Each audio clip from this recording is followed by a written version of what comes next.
हमारी बेटी को परमेश्वर द्वार गुरुद्वारा में बाबा रणजीत सिंह ढड्रिया वाले द्वारा जहर दिया गया है और वही उसकी मौत का कारण है। और ये लड़की की अपनी डाइंग डिक्लेरेशन भी थी at the time of her death.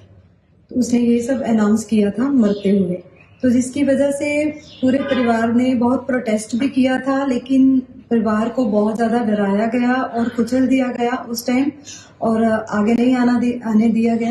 But फिर भी परिवार ने हिम्मत नहीं हारी और कुछ टाइम बाद इसमें कंप्लेंट्स की, जो कि सभी हायर अथॉरिटीज को कंप्लेंट की गई थी। और इस कंप्लेंट के बावजूद भी इसमें पुलिस ऑफिशियल्स ने कोई एक्शन नहीं लिया और इसको ऐसे ही एक रैंडम सी इंक्वायरी करके इन कंप्लेंट्स को दबा दिया गया। तो वो 12 साल तक इस केस में जस्टिस की आस लगाए बैठे थे। तो हमने जब ये मामला अपने ऑनरेबल चीफ जस्टिस जी के संज्ञान में लाए, तो उन्होंने इसमें देखा कि किस तरीके से इस केस में लीगल कोताहियां बरती गई हैं और इसमें लैंडमार्क जजमेंट है ललिता कुमारी वर्सेस स्टेट ऑफ यूपी, जिसमें ये मैंडेटरी ड्यूटी तय की गई है पुलिस ऑफिशियल्स की कि कोई भी कंप्लेंट आपके पास आती है जो कि कॉग्निजेबल ऑफेंस की है, सबसे पहले आप एफआईआर नोट करेंगे और उसके बाद आप इन्वेस्टिगेशन स्टार्ट करेंगे। हाउएवर इस केस में बिल्कुल ही अपोजिट हुआ। पुलिस अपने आप ही इसमें कोर्ट बन गई, अपने आप ही इसमें जज बन गई और थोड़ी सी इंक्वायरी करके इस केस को क्लोज कर दिया गया। इसमें कभी भी प्रॉपर इन्वेस्टिगेशन नहीं की गई, कभी भी एफआईआर नहीं की गई। मैम, आज जो एफिडेविट फाइल किया गया है उसमें क्या कुछ डीजीपी की ओर से बताया गया? आज के एफिडेविट में उन्होंने जो 2 लीगल ऑफिसर्स थे जिनके बिहाफ पे उन्होंने पाया है कि लीगल कोताहियां बरती गई हैं, उनके खिलाफ शोकोस नोटिस जारी करके उनको डिपार्टमेंटल इंक्वायरी के लिए नोटिस जारी किया गया है। और इसमें जो एफआईआर है वो अगेंस्ट बाबा रणजीत सिंह ढड्रिया वाले अंडर सेक्शन 302, 376 एंड 506 आईपीसी के अगेंस्ट कर दी गई है। कल भी मामले की सुनवाई होनी है मैम, क्या कुछ? जी बिल्कुल, इसमें अब जो फर्दर प्रोसीडिंग्स के लिए कल पे केस रखा गया है, जो फर्दर सुनवाई कल होगी। हमारी बेटी को परमेश्वर द्वार गुरुद्वारा में बाबा रणजीत सिंह ढड्रिया वाले द्वारा जहर दिया गया है और वही उसकी मौत का कारण है। और ये लड़की की अपनी डाइंग डिक्लेरेशन भी थी at the time of her death.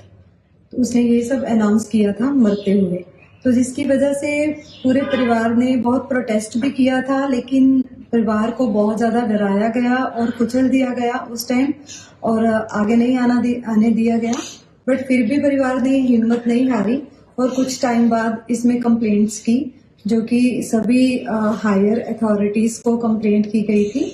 और इस कंप्लेंट के बावजूद भी इसमें पुलिस ऑफिशियल्स ने कोई एक्शन नहीं लिया और इसको ऐसे ही एक रैंडम सी इंक्वायरी करके इन कंप्लेंट्स को दबा दिया गया।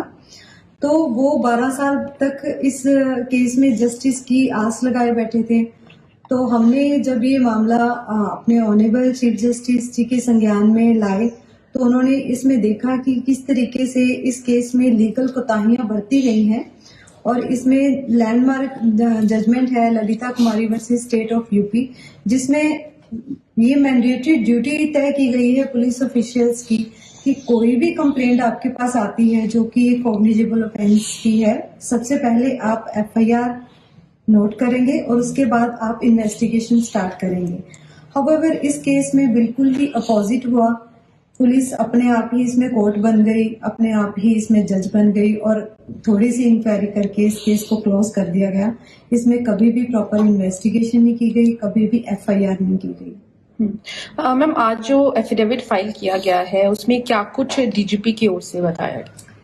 आज के एफिडेविट में उन्होंने जो 2 लीगल ऑफिसर्स थे जिनके बिहाफ पे उन्होंने पाया है कि लीगल कोताहियां बरती गई हैं, उनके खिलाफ शोकोस नोटिस जारी करके उनको डिपार्टमेंटल इंक्वायरी के लिए नोटिस जारी किया गया है। और इसमें जो एफआईआर है वो अगेंस्ट बाबा रणजीत सिंह ढड्रिया वाले अंडर सेक्शन 302, 376 एंड 506 आईपीसी के अगेंस्ट कर दी गई है। कल भी मामले की सुनवाई होनी है मैम, क्या कुछ? जी बिल्कुल, इसमें अब जो फर्दर प्रोसीडिंग्स के लिए कल पे केस रखा गया है, जो फर्दर सुनवाई कल होगी।